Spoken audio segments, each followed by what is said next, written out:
प्रिय दोस्तों, तो स्वागत है आपका इस चैनल पर। तो दोस्तों, जहाँ तक आपको याद होगा, पिछले भाग में मैंने एक प्रश्न पूछा था और मैं उम्मीद करती हूँ आपने उस प्रश्न का उत्तर सही सोचा होगा। बेताल ने पूछा, राजन तुम बताओ कि किसे पिंड देना चाहिए। राजा विक्रम ने कहा, चोर को, क्योंकि उसी का वह पुत्र था। मनस्वामी उसका पिता इसलिए नहीं हो सकता कि वह एक रात के लिए पैसे से खरीदा हुआ था। राजा भी उसका पिता नहीं हो सकता क्योंकि उसे बालक को पाने के लिए धन मिला था। इसलिए चोर ही पिंड का अधिकारी है। इतना सुनकर बेताल फिर पेड़ पर जा लटका और राजा उसे पुनः लेकर आया। तब बेताल ने अगली कहानी सुनाई। चित्रकूट नगर में एक राजा रहता था। एक दिन वह शिकार खेलने जंगल में गया। घूमते घूमते वह रास्ता भूल गया और अकेला रह गया। थक कर वह एक पेड़ की छाया में लेटा कि उसे एक ऋषि कन्या दिखाई दी। उसे देखकर राजा उस पर मोहित हो गया।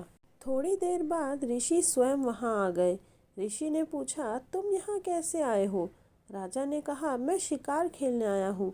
ऋषि बोले, बेटा तुम क्यों जीवों को मारकर पाप कमाते हो। राजा ने वादा किया कि अब मैं कभी शिकार नहीं खेलूंगा। खुश होकर ऋषि ने कहा, तुम्हें जो मांगना हो मांग लो। राजा ने ऋषि कन्या मांगी और ऋषि ने खुश होकर दोनों का विवाह कर दिया।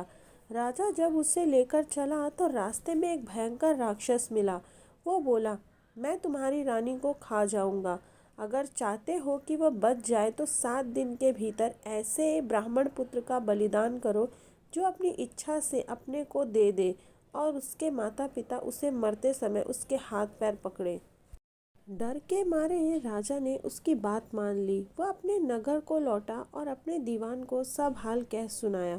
दीवान ने कहा, आप परेशान न हो, मैं उपाय करता हूँ। इसके बाद दीवान ने 7 बरस के बालक की सोने की मूर्ति बनवाई और उसे कीमती गहने पहनाकर नगर नगर और गांव-गांव घुमवाया। ये कहलवा दिया कि जो कोई 7 बरस का ब्राह्मण का बालक अपने को बलिदान के लिए देगा और बलिदान के समय उसके माँ बाप उसके हाथ पैर पकड़ेंगे, उसी को यह मूर्ति और 100 गांव मिलेंगे।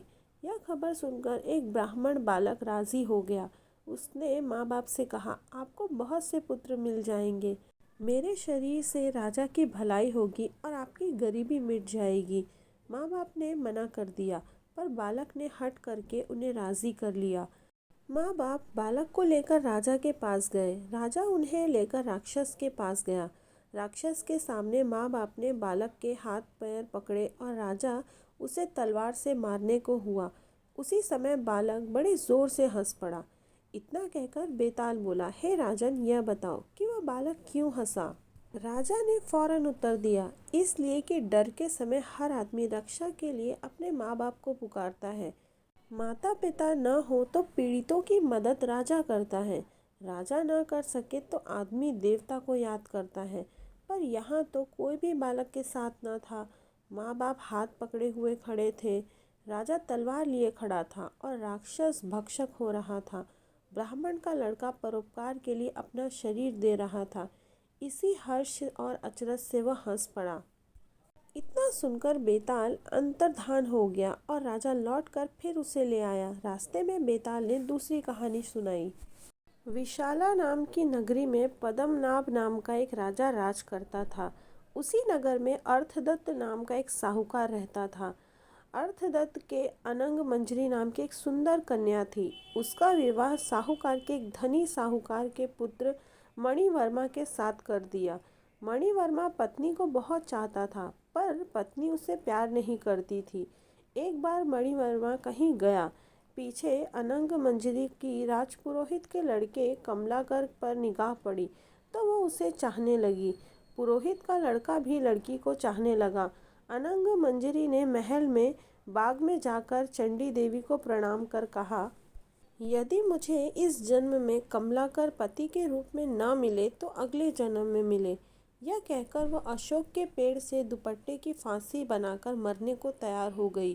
तभी उसकी सखी आ गई और उसे यह वचन देकर ले गई कि कमलाकर से मिला देगी। वो महल की दासी थी। दासी सवेरे कमलाकर के यहाँ गई और दोनों के बगीचे में मिलने का प्रबंध कराई। कमलाकर आया और उसने अनंग मंजरी को देखा। वह बेताब होकर मिलने के लिए दौड़ा। मारे खुशी के अनंग मंजरी के हृदय की गति रुक गई और वह मर गई।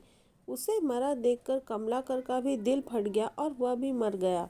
उसी समय मणिवर्मा वहां आ गया और अपनी स्त्री को पराये मर्द के साथ देखकर वह बड़ा दुखी हुआ। वह स्त्री को इतना चाहता था कि उसका वियोग न सहने से उसके भी प्राण निकल गए। चारों ओर हाहाकार मच गया। चंडी देवी प्रकट हुई और सबको जीवित कर दिया। इतना कहकर बेताल बोला, राजन बताओ कि इन तीनों में सबसे ज्यादा विराग में अंधा कौन था। राजा ने कहा, मेरे विचार से मणिवर्मा था, क्योंकि वह अपनी पत्नी को पराये आदमी को प्यार करते देखकर भी शोक से मर गया। अनंग मंजरी और कमलाकर तो अचानक मिलने की खुशी से मरे, उसमें अचरज की कोई बात नहीं। राजा का यह जवाब सुनकर बेताल फिर पेड़ पर जा लटका और राजा उसे वापस लेकर आया। रास्ते में बेताल ने एक और कहानी सुनाई। प्रिय दोस्तों, बने रहिए इसी तरह कहानी में मेरे साथ और बहुत जल्द धीरे धीरे हम अंतिम पड़ाव की ओर बढ़ रहे हैं। तो आगे की कहानी सुनते रहने के लिए चैनल को लाइक करें, शेयर करें और सब्सक्राइब करें। धन्यवाद।